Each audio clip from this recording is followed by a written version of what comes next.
So ஒரு பேசிக்கான ஒரு சாக்லேட் கேக். இந்த சாக்லேட் கேக் வந்து ரொம்ப ரிச்சாக இருக்கும், ரொம்ப மாய்ஸ்டாட்டு, நல்ல இன்டென்ஸ் சாக்லேட் அந்த ஃப்ளேவரில் இருக்கும்.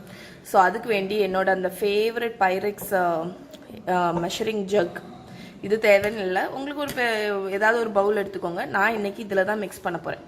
ஸோ இந்த சாக்லேட் கேக் வந்து உங்களுக்கு 2 லேயர் சாக்லேட் கேக் மாதிரி, நீங்கள் பர்த்டே கேக்லாம் பண்ணுவாங்கல்ல, 2 லேயர் ஐசிங் நடுஸில் வச்சு ஃபுல்லாக ஃப்ராஸ்டிங் பண்ணி 2 லேயர் சாக்லேட் கேக் மாதிரி பண்ணிக்கலாம். ஆனால் நான் இன்னைக்கு ஒரு சிங்கிள் லேயர் மட்டும்தான் பண்ண போகிறேன். ஸோ வீட்டில் வந்து உங்களுக்கு பண்ணணும், டக்குன்னு பண்ணணும் அப்படின்னு சும்மா வீட்டில் சாப்பிட்றதுக்குன்னு நினச்சிங்கன்னா இது பண்ணிக்கலாம். ஸோ இதுக்குள்ள இன்க்ரீடியன்ஸ் எல்லாம் எடுத்துகிட்டு வந்துடுறேன். ஸோ ரொம்ப ஈஸியான கேக் பண்ண ஆரம்பிச்சிடலாம். 1 கப் சுகர், அதுக்கப்புறம் 1 கப் மைதா மாவு, அதுக்கப்புறம் 1/3 கப், 1/3ன்னு போட்டிருக்கும்ல அந்த கப்பில் கொக்கோ பவுடர். நான் இதோட மெஷர்மெண்ட்டை வந்து உங்களுக்கு டிஸ்கிரிப்ஷன் பாக்ஸில் கொடுக்குறேன், நீங்கள் பார்த்துக்கோங்க. ஸோ இதில் வந்து பேக்கிங் பவுடரும் உண்டு, பேக்கிங் சோடாவும் உண்டு. ஸோ பேக்கிங் சோடா வந்து 1 டீஸ்பூன் இப்படி லெவல் பண்ணி எடுத்துக்கோங்க.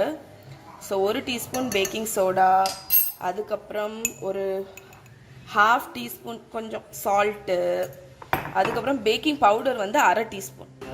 ஸோ பேக்கிங் பவுடர் 1/2 டீஸ்பூன் இப்படி லெவல் பண்ணி, ஓகே. ஸோ இதில் வந்து ஃபுல்லாமே வந்து நம்ம இந்த ட்ரை இன்க்ரீடியன்ஸ் எல்லாம் மிக்ஸ் பண்ணியாச்சு. இப்போ இதில் வந்து நம்ம லிக்விட் இன்க்ரீடியன்ட் ஒன்று ஒன்றா ஆட் பண்ணிடலாம். ஸோ இந்த ட்ரை இன்க்ரீடியன்ஸில் வந்து மகா வந்து ஒரு எக்கை உடச்சி விட போகிறான். உடச்சி விடு.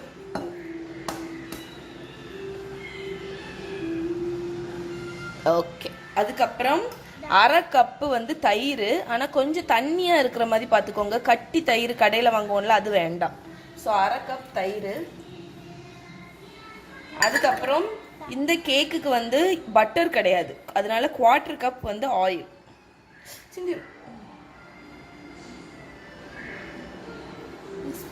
ஸோ 1/4 கப் ஆயில் போட்டாச்சு. அதை வந்து நம்ம மெல்ல மிக்ஸ் பண்ணுவோம். ஒரு நிமிஷம் வெண்ணிலா எடுத்துட்டு வரேன். ஸோ வெண்ணிலா எசன்ஸ் வந்து நம்ம ஹோம்மேட் வெண்ணிலா, நான் உங்களுக்கு செஞ்சு காணிச்சேன்ல, அது எப்படி இருக்கு பாருங்க, எவ்வளோ டார்க் ஆயிடுச்சுன்னு. ஸோ இந்த வெண்ணிலா எசன்ஸ் ஒரு 1 டீஸ்பூன் நல்லா ஷேக் பண்ணிட்டு விடுங்க.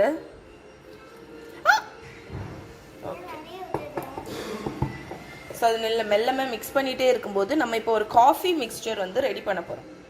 அது என்னன்னு பார்த்தீங்கன்னா, ஸோ வந்து காஃபி மிக்ஸ்சர் ரெடி பண்ண போகிறோம். அதுக்கு வந்து 1 டீஸ்பூன் இன்ஸ்டன்ட் காஃபி பவுடர் ஒரு பவுலில் போட்டிருக்கேன். அதில் வந்து 1/2 கப்பு ஹாட் வாட்டர், கொதிக்க கொதிக்க தண்ணி விடணும், 1/2 கப். ஸோ இப்போ இந்த பேட்டர் வந்து ஆல்மோஸ்ட் ரெடி ஆயிடுச்சு. இதில் நம்ம அந்த ஹாட் காஃபி நல்லா கொதிக்க கொதிக்க காஃபியை விடுங்க. காஃபி வந்து உங்களுக்கு மெல்ல மிக்ஸ் பண்ணேன்னா, அம்மா நல்லா அடியில் உள்ளதெல்லாம் எடுத்தேன். ஸோ காஃபி வந்து உங்களுக்கு வந்து என்ன பண்ணணும்னு பார்த்தீங்கன்னா, இன்டென்ஸ் சாக்லேட் ஃப்ளேவரை வந்து நல்ல இன்டென்ஸ் ஆக்கும். அதுதான் காஃபியோட வேலை. அதனால் அந்த காஃபி விட்டுட்டு லைட்டாக மிக்ஸ் பண்ணுங்கள். ஸோ மிக்ஸ் பண்ணி ரெடி ஆனோன்னு காணிக்கிறேன். ஸோ வந்து பேட்டர் வந்து ரெடி ஆயிடுச்சு பாருங்கள். கொஞ்சம் லிக்விடியாக தான் இருக்குது, அதுதான் உங்களுக்கு வந்து கேக்கு வந்து நல்லா மாய்ஸ்ட் ஆக்கும்.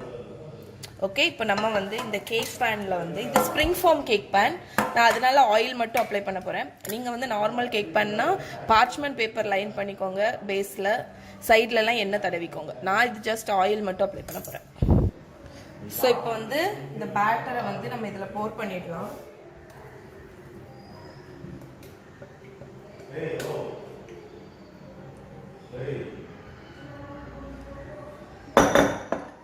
ஸோ இப்போ வந்து நான் வந்து அவனை வந்து ப்ரீஹீட் பண்ணிட்டேன். 10 மினிட்ஸ்க்கு 180 டிகிரி செட் பண்ணிவிட்டு ஒரு 35 மினிட்ஸ் செட் பண்ணியிருக்கேன். இந்த கேக் வந்து ஒரு 35 மினிட்ஸ் பேக் ஆகணும். ஸோ நான் கேக் பேனை உள்ளே வைக்கும்போது அட்ஜஸ்ட் பண்ணிப்பேன்.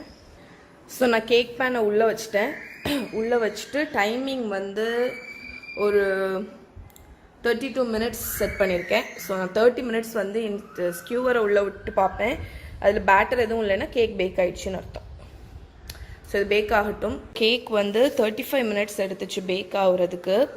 ஸோ இந்த கிராக் மாதிரி வந்திருக்குது என்னென்னா, சின்ன பேனில் பேக் பண்ணியிருக்கிறதுனால லைட்டாக சென்டரில் கிராக் மாதிரி வந்திருக்கு. ஆனால் வந்து கேக் வந்து பயங்கர சாஃப்டாக இருக்குது, பார்த்தாலே தெரியும் உங்களுக்கு.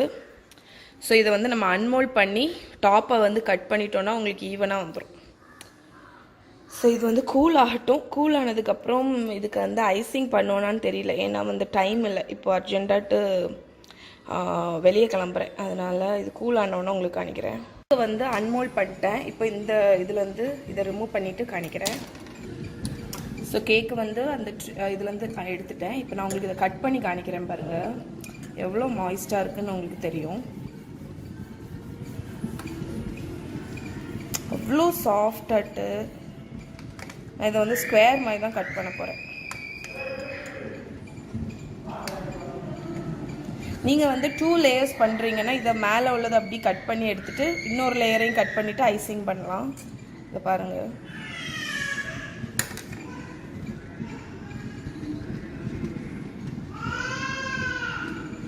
எவ்வளோ சாஃப்டாக இருக்குது பாருங்கள். சாஃப்ட், அவ்வளோ சாஃப்டாக இருக்குது. மஹி குட்டி அழுறா, எதுக்கு அழுறான்னு தெரில. சரி, ஓகே, நான் இதோடு இந்த விலாகை முடிச்சுக்கிறேன். இந்த கேக் ட்ரை பண்ணி பார்த்துட்டு எப்படி இருக்குன்னு எனக்கு சொல்லுங்கள். இன்னொரு நாள் வந்து நான் உங்களுக்கு வந்து கம்ப்ளீட் ஐசிங் வச்சு கேக் பண்ணி காணிக்கிறேன்.